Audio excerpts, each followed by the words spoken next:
They all bought brand new second-hand suits for today, especially. I love it. You're here. You've got thongs on. You're at the Opera House. Missy Higgins.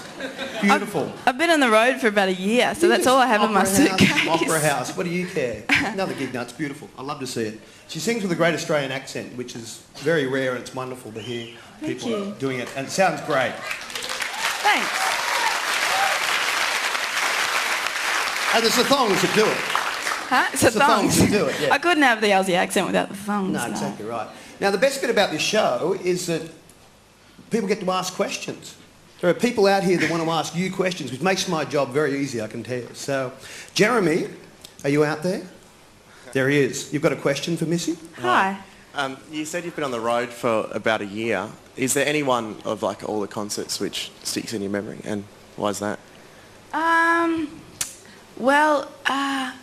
Yeah, the Belvoir Amphitheatre actually in Perth it was quite a recent gig. I think it was just a couple of weeks ago actually. It's just the most amazing venue. It's it's an outdoor amphitheatre. I don't know, has anyone ever been there before here? One person? Okay. It's an outdoor amphitheatre and basically, where people sit is kind of juts into the hill. So it's kind of natural, like ancient Greek style. But it's just so beautiful because you can see the stars at night. It's always nice weather there.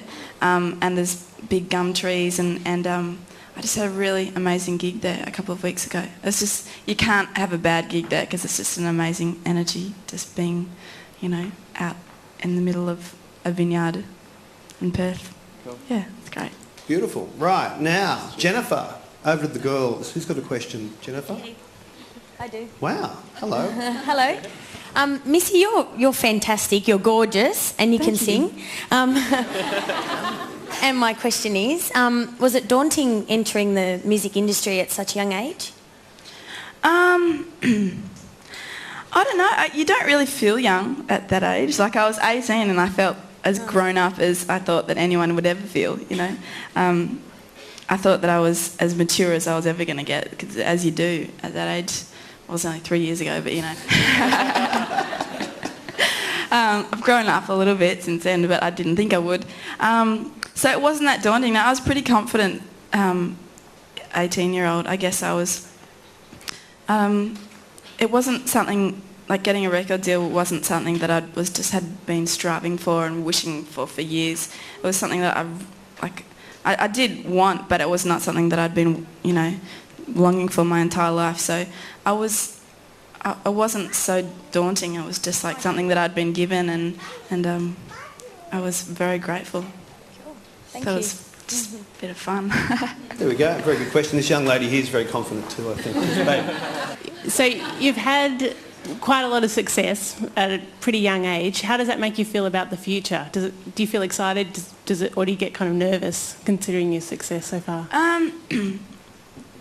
I get a little bit nervous just because I don't have a clue what the future is going to hold for me. The thing with being, I guess, a musician or anyone in the kind of creative field is you're always fearing that you're going to wake up one day and just not be able to write any songs, or you're just not going to have any inspiration to paint if you're a painter, or you're just not going to, it's just going to be gone, and you can't help it, because when you write a song you don't know how you do it. It just comes from nowhere. So there's no mathematical formula, so you're just scared that it's going to go away. So that's a bit scary, but I hear that everyone has that fear. And it's also... it's a bit scary about the next album, and also because, there's a lot of people that kind of go in and out of fashion in the music industry. Like, it's, one day... it is, darling. I mean, here's a prime example. No. Well, you know what you're doing, cable.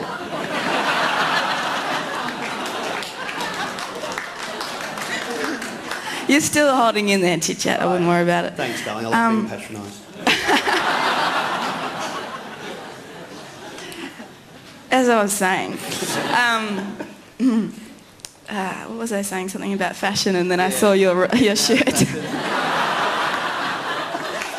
No, yes, and it's a bit scary because, people, you know, the year after a girl's released an album or a guy, you know, no one wants to know them all of a sudden, and they're uncool to like, you know. So I guess I'm scared that if I sell enough albums that suddenly everyone's going to go, didn't you know Missy's uncool to like now? And everyone's going to go, oh really? Okay, I don't like her. I don't know, it's really unpredictable business, and yeah. I don't think you should worry about it personally. Glenn, back to the boys. Oh, come on, he's just here too. Just there. Hi there. Hi there. I was just wondering, apart from playing the music, what are some other good things that come with being able to play music for your career or for a living? Occasionally get some free clothes, which is always nice. I guess there's also that thing that comes that thing that comes with being successful or being, you know, in the public eye, and that's that you have the power to make a difference, or you have this power that's been given to you, and you can do a lot of things that you couldn't do before, as in, you know, certain things that you say can really influence people, and you know, you have the opportunity to work with charities or to work with you know, organisations and actually make a difference, because you have an influence over like a broad amount of people. So I guess that's probably the best thing that comes with it, just you know, the responsibility that comes with being well known. Didn't you do about 3 weeks of pure interviews for Wave Aid alone? Is that right? Yeah, yeah, we all did. That was great though. It was just it was. But a lot of people such a just good... get up and do it. You actually did 3 solid weeks of work, so it was beautiful. Yeah, I mean, it was I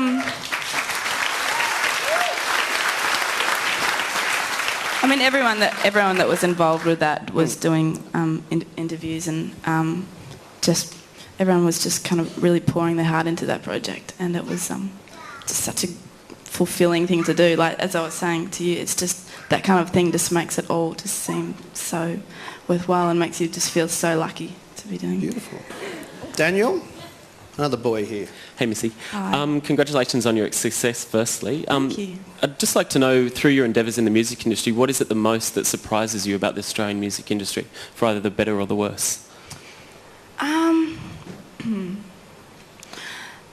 I think the thing that surprises me the most is that there's this massive big support group amongst the Australian music industry. Like, I'm talking musician-wise. I mean, we all pretty much know each other, and it's kind of like this internal family, and we all really support each other, and at every opportunity you get, you want to help each other out, or you want to play with each other. It's not, you know, you kind of imagine that there'll be rivalry amongst Australian musicians, but there isn't at all. It's just, I guess, because you kind of know exactly what they're going through, and you've all been to the same radio stations, you've done the same interviews with the same people, and you know it's something that you can relate about, I guess.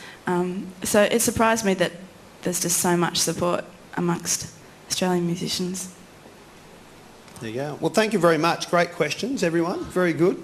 Now, I guess you want to hear some more. Is it possible to hear some more? Is everybody interested in some more songs? Come on. Yeah. Missy Higgins.